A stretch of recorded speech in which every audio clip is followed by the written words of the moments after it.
Bonjour, je m'appelle Théotime Nadeau, je suis formateur chez Isabora et je souhaite aujourd'hui vous présenter l'application pour mes dossiers juridiques. Cette application est destinée au traitement des affaires juridiques. Elle est utilisée dans de très nombreux services juridiques du secteur public français. Je vais vous montrer son fonctionnement. Lorsque l'on se connecte sur l'application, nous arrivons sur cet écran d'accueil. On y retrouve une to-do list, les messages internes, les dossiers favoris et l'historique des 15 derniers dossiers consultés. L'application permet de gérer des types de dossiers. Ainsi, lorsque l'on clique sur Nouveau dossier, on obtient les différents dossiers que l'on peut créer. Il est bien évidemment possible d'adapter cette liste selon les missions traitées. Nous retrouvons ici les contentieux, les conseils juridiques et les sinistres. Il sera notamment possible de gérer une base de véhicules et de bâtiments pour les sinistres. Pour découvrir l'application, nous allons parcourir une affaire de contentieux qui a eu lieu en 2022 et pour laquelle il y a eu un appel. Nous voici donc dans notre dossier. Nous retrouvons dans la partie haute les informations les plus importantes et dans la partie basse les détails. On retrouvera notamment l'entité, le tiers concerné, la nature qui est un marqueur statistique efficace, l'instance et l'instructeur suivant le dossier. L'onglet Procédure permet de renseigner des informations générales sur le contentieux, dont la date de la requête et la décision. L'onglet Frais permettra d'effectuer le suivi financier du dossier. Dans l'onglet Intervenants, nous allons pouvoir lister toutes les personnes physiques ou morales concernées par le dossier. Pour chaque personne, il sera possible d'indiquer son rôle. Nous allons retrouver dans les événements la vie de l'affaire. C'est ici que l'ensemble des actions seront renseignées. Un événement peut contenir différentes choses. Il est possible notamment d'enregistrer des pièces jointes et on peut y accéder à tout moment en cliquant sur ce bouton. Il est également possible d'envoyer des mails. Par exemple, l'événement demande de renseignements qui a été réalisé le 26 janvier 2022 a permis d'envoyer un mail à Madame Thomier. Et dans cet événement, nous retrouvons la date de retour souhaitée et les renseignements demandés. En cliquant sur l'enveloppe, j'accède au mail qui s'est généré automatiquement.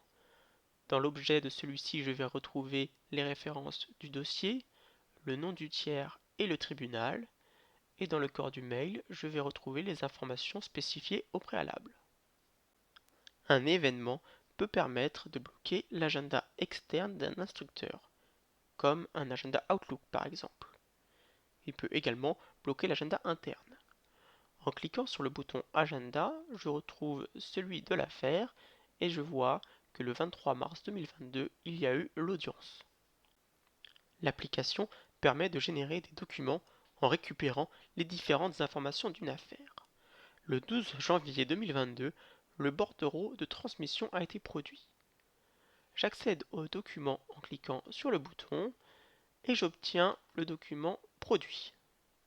Dans ce document, je vais retrouver le nom de l'avocat, la personne qui suit le dossier,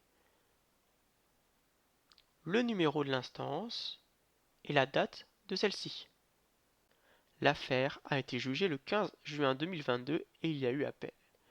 Cet appel correspond à un nouveau dossier en deuxième instance créé par chaînage et automatiquement lié à celui de première instance.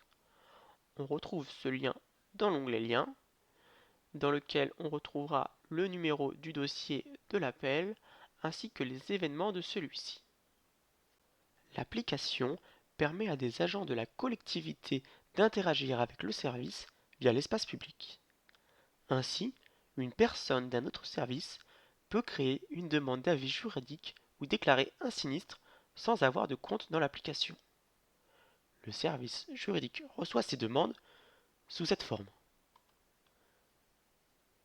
Il est ensuite possible de créer un nouveau dossier ou d'inclure ces événements dans un dossier déjà existant. Il est possible d'effectuer des recherches sur les dossiers et de les enregistrer. Dans le menu personnalisé, nous pouvons enregistrer différents éléments. Par exemple, nous avons enregistré les éléments attendus et lorsque je clique dessus, je retrouve la liste de tous les documents attendus ainsi que leur date butoir associée. Ces différentes recherches permettent de créer des alertes, des exports dans divers formats, des modifications et des éditions en masse, des cartographies et des statistiques. D'ailleurs, à propos de statistiques, il est possible d'effectuer des tableaux de bord. Voici un exemple de tableau de bord réalisable avec l'application. Vous pouvez nous contacter pour plus d'informations à l'adresse mail se trouvant juste après. Je vous souhaite une bonne journée.